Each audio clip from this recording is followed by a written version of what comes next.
Quando você abre a sua Bíblia, em Gênesis, capítulo 11, versículo 5, você vai ver que Deus tinha que descer para verificar o que as pessoas estavam fazendo.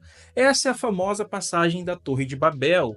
Então, se Deus não descesse para verificar, ele não saberia. E aí, ele cria toda aquela confusão lá na famosa história da Torre de Babel. Bom, você também lembra da famosa passagem que Deus testa o seu servo Abraão, pedindo que ele mate o seu filho Isaque. E na hora H, ele interrompe o sacrifício de Isaac que seria feito, que já é um absurdo. Alguém pedir para um pai matar, exterminar um próprio filho já é um absurdo. Mas ele interrompe e fala: Abraão, agora eu sei que você é fiel a mim. Eu sei que és verdadeiramente o meu servo. Ou seja, ele não sabia disso antes. Então, para que testar? Outra coisa que você tem que parar para analisar, que não faz sentido, é a história da salvação. Pois se Deus já sabe quem é o vaso de honra, pois ele próprio criou o vaso de honra, né? E quem é o vaso de desonra, por que a gente tem que passar por todo esse teste, por toda essa dor e sofrimento desnecessário? Isso não faz o menor sentido. Talvez você diga que é para reconhecer o poder de Deus e que Deus é importante, etc, etc, etc. Mas e as crianças que nunca tiveram a oportunidade de crescer e fazer esse teste?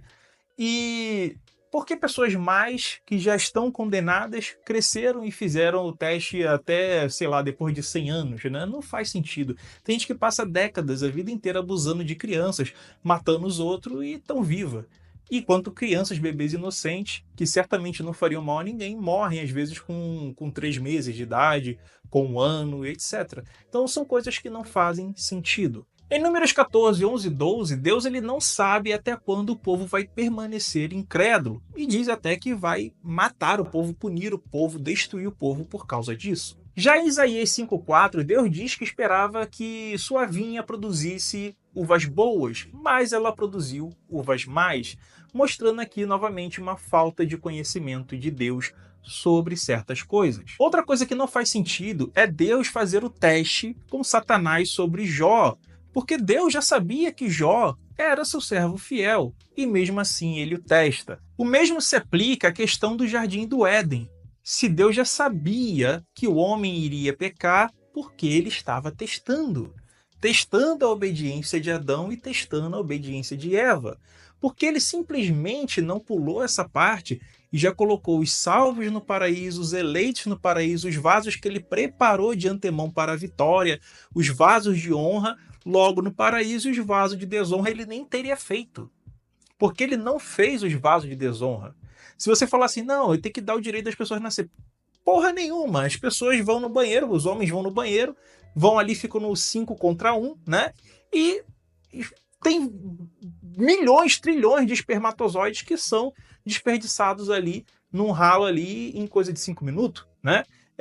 Então não faz sentido. Todas aquelas trilhões de possíveis pessoas que poderiam ter nascido que não nasceram, as mulheres perdem muitos óvulos toda vez que menstruam. Então tem várias pessoas que poderiam nascer e não nasceram.